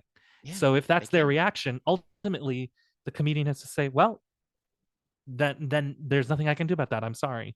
And if you want to continue to have a reaction like that, my recommendation is just forget it. Like, go think about something else then. Well, and furthermore, unpack what upset you. Unpack why. Unpack why you are having these feelings. Because, like, right. if I had been worse at consuming media, I might have hated Parade because of the way it made me feel. Yeah. But because I am, quote unquote, certifiably on paper an expert in musical theater, you could say it because you're woke. Because I'm woke. No, I was just referring to the master's degree. No, I know. Yes. But I like the contrast of your master's degree behind you and then me and my picture of just Carmen Sandiego. I love it. I love it so much. And my very gay paintings. Yeah, and you have gay paintings in a bar. Yeah. I have Waldo and Carmen Sandiego in one picture. Amazing. And then I have a still life of Mario. This is like a Mario mushroom and a fire flower. And then this is a still from Spirited Away. But yeah, I relish being uncomfortable in that situation because that's exactly what was supposed to happen. You were supposed to feel uncomfortable because this kind of thing in that opening number is still fucking happening right now to this day. Yeah. Well, then that's what we're running into, right? Is like, is lack of like people's general lack of accountability, and they don't want to confront those real feelings, and then they exaggerate that to, oh, I can't believe all these shows and whatever are getting political and like they're so woke, and it's like, they've always been that way. They've always been that way. Yeah. It's like my favorite is always I don't know when Star Wars got all political and everybody's like, well, war is literally in the title, so like, and it was literally the Empire and the Rebels. Yeah, Wars is in the title. It's in a 2-word title. I would argue it's about 50% at least of Star Wars is the war. I would say 75% because no one cares about the star. Nobody. Do you even see stars in Star Wars? No. You see one, and it's a Death Star. It's no moon. It's like Star Wars is what we're worried about. Right. Stars should be little, and then the wars should be bigger. It should. Anyway. But on to the other part of the controversy. Yeah. Too long of a rant, by the way. Too long of a rant. Sorry, everyone. No such thing. They know what they're signing up for. But the other part of it is, so the whole controversy of like, I'm interested in where you would stand on this too, because as someone who has knowledge and loyalty to both camps of like an art like performance, but also like you know instrumentalists, accompanists, Unions. musicians, yeah, and unions, yeah, unions is the third part, but like you've also got the context of what Here Lies Love is as a show, and what the it is not, because I think like the problem that I see is like a lot of people contextualizing it as it's a it's a way for them to cut corners, and the first thing they did was cut musicians, and it's like No, no, the show was conceived this way. to this way. You have to have respect for that vision. And I've been told now multiple times on the internet, well, then just don't do the show. And it's like, do you hear yourself? Like, Yeah. well, first of all, the show's been delayed 10 years because nobody wanted to do the show the way that it is supposed to be done, Yep. you know, Or could. and or could be done. And uh yeah, and there's already a huge financial risk because they're cutting out that capacity anyway, you know. Um, so uh, it just is exhausting. It is exhausting, and honestly, it has torn me in twain Sure. because I've seen the show. I know how Yeah. incredibly powerful the moment that they are talking about is as a result of not having any instruments until that moment. Right. I am 100% aware of what that does. And I completely understand and respect the creators. I think David Mhm. Byrne could have handled it better. Calling the unions gatekeepers was not a good move. Not a good move. Not a That's good when move his on old David Byrne. That's when his old British white guy is showing. Yeah. But It's so, but it's also so. I think that reaction is upsetting, for everybody. and also it's a little weird because he just did American Utopia, which is almost just all a band. Like it's Yep. just all musicians. So it's like on one hand, David Byrne of all people would not be the one cutting out an orchestra, like David Byrne would be like, fuck musicians. It's like, no, he just did American Utopia. You know how much he loved, like he is a musician, Yeah. but that reaction was also poor. But it's like you said, it's old white guy. At the end of the day, David Byrne is still primarily He's an old white guy. And they have on Reddit have done a lot of calling the creators lily white, which is true. Yeah. Which is true. Yeah. We are unfortunately still not in a place in society where Broadway producers would even think about telling this story with Filipino creators, and that makes me very Right. sad. Yeah. But at least they are using their privilege for good. Yes. However, At least they're casting a lot of Filipinos. all Filipinos, supposedly. All Filipinos. Incredible. Supposedly all Filipinos. That's my hope. And I love so many of these people. But I also understand where the musicians are coming from. Yeah, And like absolutely. I know people who are members of the union and who are having a really hard time with it. And it's like Yeah. I understand that too, because like this is something that should have been talked about months ago. Right. And like, are the musicians right? Yeah, they are. Technically, this whole show could be played by live musicians in another room and it would sound the same. Yeah. It would. So like it has torn me in half and it's exhausting. And I'm so tired. Yeah. So I am so still this, going to go see this show. of course. So this is where the intersectionality for it crosses for me, right? Mhm. Which is ultimately, yes, I agree with you, and I sympathize as well with like the unions and with the musicians. I think that's important. I think it, I don't think it should be a worry because there have been other shows like this before, like that have had to do like special, what is it called, like special event Contracts. or whatever, special contract to do like no orchestra. There have been other shows. This is not the first show that's done this. I don't think Contact had an orchestra, did it? No, Contact didn't have an orchestra. So Contact had to be under a special arrangement for that to have no orchestra. But other shows have done this for more limited runs. So this would probably be the first like since Contact, really, like the first like long-standing sitting production. But I think a lot of people within the union, I think, are reacting as if this is going to set a precedent. And I don't think that is what is happening.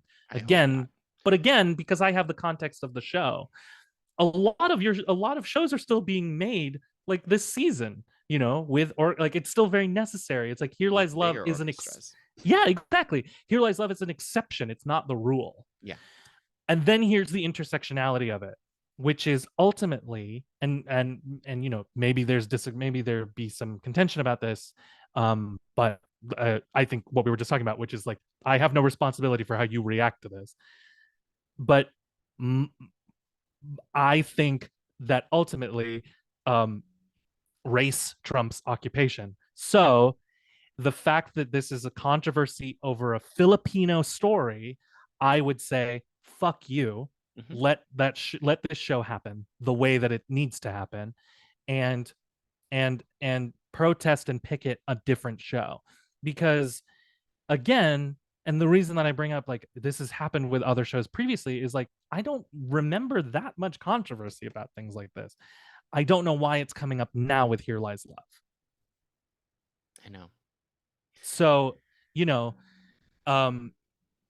so that's my ultimate thing about it.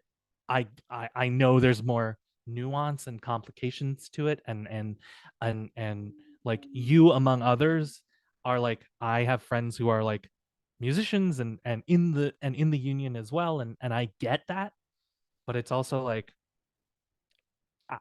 I I want this story more than Well, and you're right. yeah, more than Race this does fight. trump employment. It always has. Yeah, it always has. So I'm gonna Yeah. make that my point from now on. But also, I mean, like, we are also in a season where we are having the biggest orchestras we have seen since the original premieres. Yeah, Like 26 in Sweeney Todd, which is remarkable. And like, it's a that's limited run, incredible. but still incredible. And it's like, I Yeah. am shooting for the biggest orchestras that I can muster in my shows. Like, because I Yeah. love live music and I love that part of it. And like, that's not my aesthetic. But do I completely understand why this show did that? Yes. Yes. Yes, I do. Because it's correct. Because you have to have the context of the show. Again, it's a club setting. You're supposed to be in this electronica dance club, in the karaoke club in the Philippines. Like, it's not a live band. I'm No. sorry. No. It And then, yeah. the musicians are incredible and they're talented, but And then, yeah. and it would sound great. It would sound, you're right. I agree with you. It sound great, but that's not the same. It's not. And it just wouldn't compare. No. Well, and it's just, it makes the last moment, which they've even spoiled in some of the articles. Yeah. It makes the last moment so incredibly powerful and so incredibly moving. Yep. And it just, in a way that you're not ready or expecting. Yeah. Because all Even of a if sudden, they, yeah, this person who hasn't been singing, this person right, who is kind has, of guiding the yeah, chaos, all of a sudden comes down and becomes a human being. right. He's been rocking out behind a table Yeah. the whole time. Oh God, it's just, I I will say it before and I will say it again. I saw that show 60 some times. Yeah. And I never got tired of it. Ever. Yeah. It's I great. wish I could have seen it more. Mm-hmm. It's a great show. I hope it gets to happen the way that it's intended to. I sympathize with the union. I don't imagine that it's becoming a trend. I don't think Here Lies Love is marking a precedent. And if Because it is, if it is, then if it is, then you fight it later, and I was gonna just, say, yeah. if it is, we'll just have to make sure to write shows that require orchestras. Yeah. But it's like you said, like, there's all these shows that are nominated this year with the biggest orchestras, and it's like, okay, so it seems like we're okay. Some Like a Time had a huge orchestra too, and it was amazing. Yeah. We loved it. We loved every second of it. So I feel like you'd be okay with one show doing this. Again, I don't think it's the precedent that people think it is. Because the other thing too, it's hard to do. It's like, not everybody can I think the other part of this argument is that I think it's undercutting the amount of artistry that went into doing what David Byrne did with Here Lies Love. which is that, Well, and Fatboy Slim too. and Fatboy Slim, yeah, which is it is an incredible arrangement, and it is an incredibly like moving flow. It flows so well. It does. It it it it fights the performers when it's supposed to. It glides with the performers when it's supposed to, and it's all prearranged. It's like, I don't know how much control they have over like stopping and starting or like whatever, but it's like, I feel like once it starts going, it's like this It's a plane's train. this plane's going. Yeah, this plane's going until we stop. Which I fucking love. That's also cool about it. So yeah. I just get very fired up about Your Love. I mean, me too.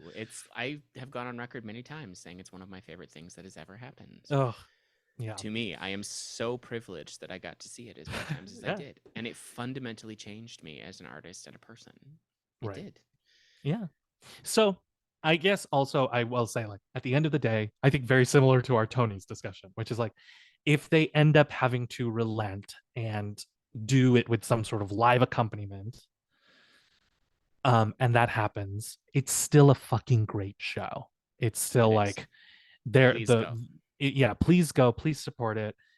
It's still going to be like a moving show. I know, like, at least the cast that has been announced that's returning so far is like, it's fucking worth it just for them alone. And I'm sure whoever they get for like Imelda is going to be great.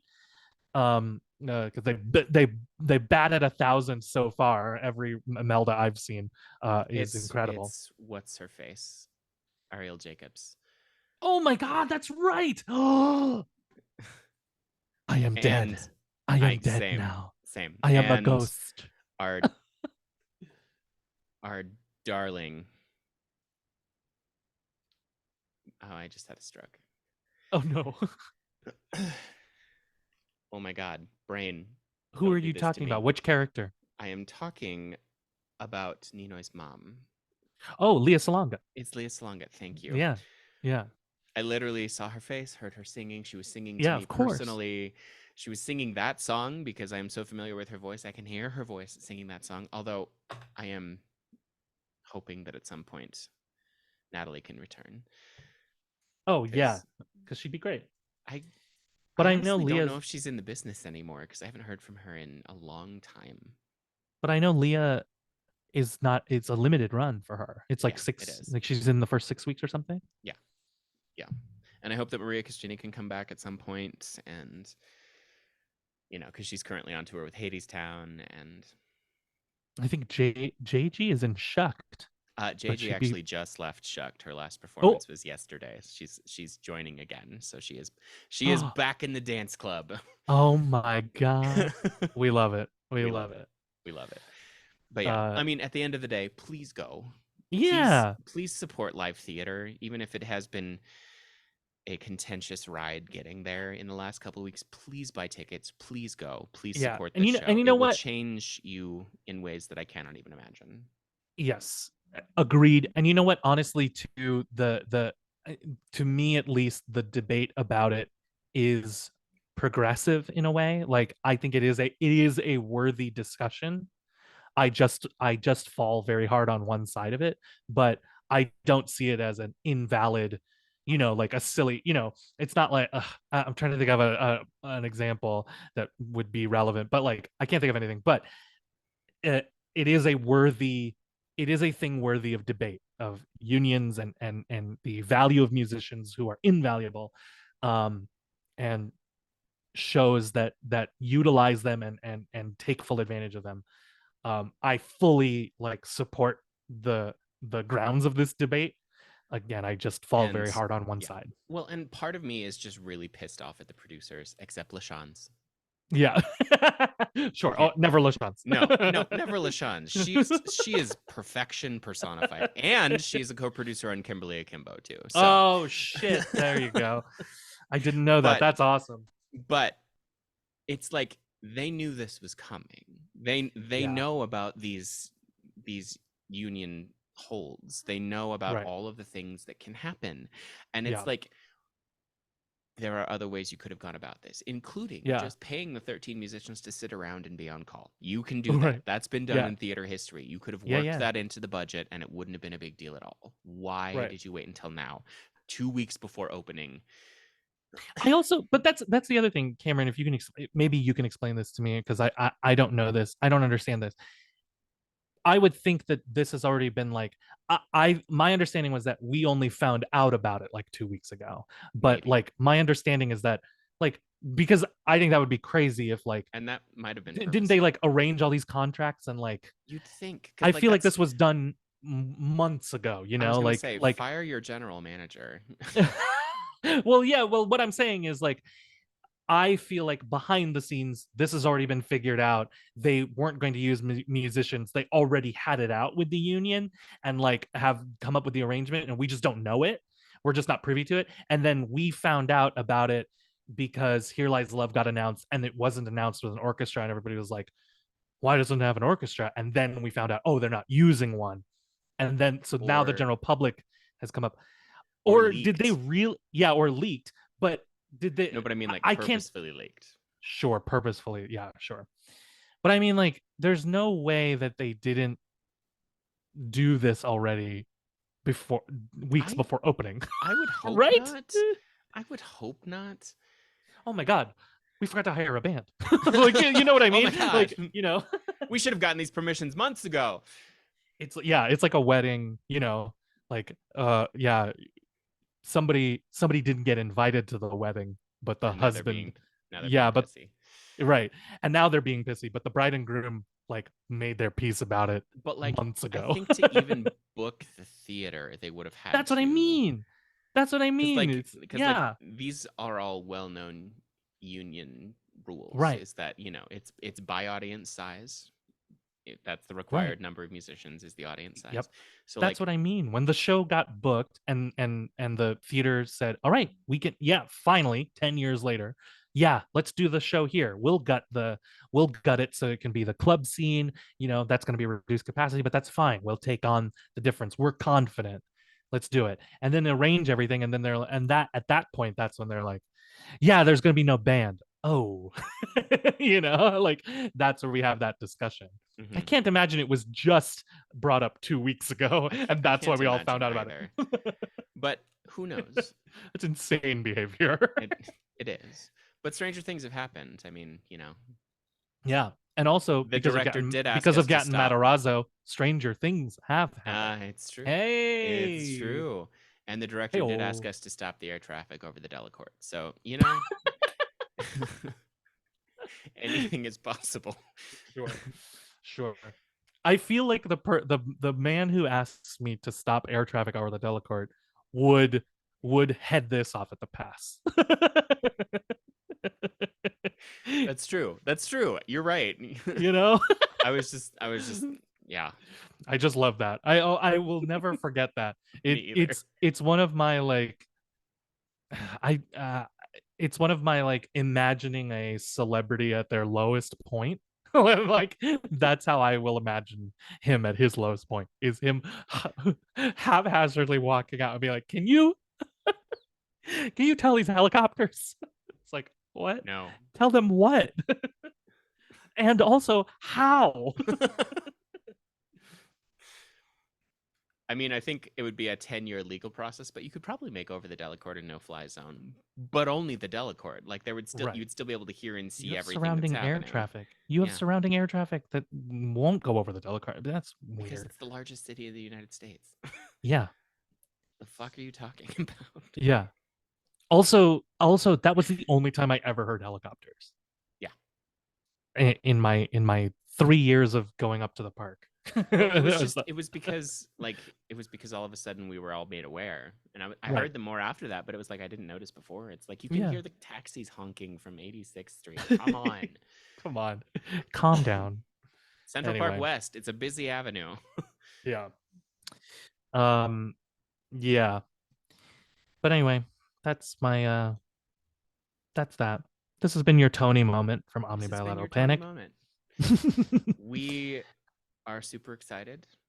Yeah. Please support your theaters both nationally and locally wherever you can. Please Make art. We want to see Make it. art. Make art. And if you can't, donate. And if you can't donate because you don't, funds are strapped, just appreciate it. Just appreciate art. Just Just appreciate appreciate it.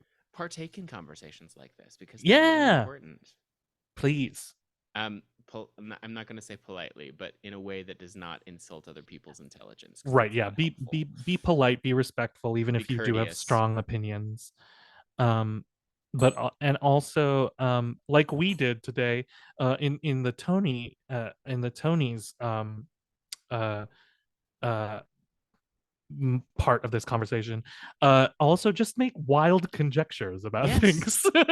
And also just have fun. also, as we did, be happy for everybody because somebody's Yeah, dreams yes. are coming true this weekend. Yeah. That's no matter what, somebody's dreams are coming true, and I am so Mhm. stoked about that. Yeah. Oh, it's like you said, someone's going to win, and that's going to be awesome. It You know, is. someone has to win, so that's I'm great. so stoked that someone's gonna win. Hopefully someday it'll be us. I hope someday that like I am up against all of my dearest friends because I cannot imagine a better May spent than doing Tony season with all of my dearest friends. Oh, that would being be in the fucking competing cool. category. That would be so cool. Right? Going to all I've the never dinners and the events and celebrating. It's just it sounds awesome. Even if I lost everything, don't care. Hell yeah. No, yeah, you get to do all the Tony stuff. That's cool. Yeah, I would do it. Please put me in a show, Cameron. Okay. Can do. Thank you. Or you know what? Let's just write a bunch of stuff, and then we'll have one of my shows, and one of our shows, and then one of your shows, Great. and Okay, one of great. Tessa's shows, all in the same season. Yes, that's what I want. Yeah, maybe let's Because get two. We need two more people on board. Let's try and make friends. Let's try and have a devised friendship with two more people because wait, well, so that we can. Molly, we have Oh, okay, Kathleen. perfect. We have perfect. Actually, just we can use our guests. Actually, Kathleen our last five gonna guests. direct. Kathleen's gonna direct all our shows. Yeah. Yep. Yeah, Molly's got to write at least one because I'm saying that for the nominations, they always we end up with the top 5. So I would Yeah. like us to be like, I would like to shut out the category. Let's do it. Okay, Let's fucking great. do it, baby. You heard it here first. Coming 2027. Yep, here we go. I have been David Armstrong, and I would like to tell you that the Tonys is short for Anthony's. It is. Antoinette, actually. No. It makes not me, anymore, baby. It makes me giggle endlessly that Antoinette went by Tony. I love it. Yeah. And Tony with a Y. Oh, incredible. Eliza with a Z, Tony with a Y. We could do a whole series. We could. I've been Cameron Faring, and I just apparently observed now at this moment that the switching of the vowels and the consonants in names used to be a lot more common. Oh, because Not now. no, it's not now because of the names you had to read. Well, I mean, like I have a student named Abigail, and I abbreviated Abby the traditional way, and she was like, "No, it's ABI." And I was like, fascinating. Oh. Whereas my dad was Oh, Gerald, interesting. but went by Jerry with a J, even though Gerald was with a G. And Antoinette Perry went by Tony with a Y, with a Y. even though Antoinette is obviously an I. Right. And if I were to shorten Antoinette. if I were to shorten Antoinette, it would also be Antoine or Nettie. Or Auntie. Auntie would be cool too. Or Nettie. Nettie is the best one. Yeah, I think A Nettie pot.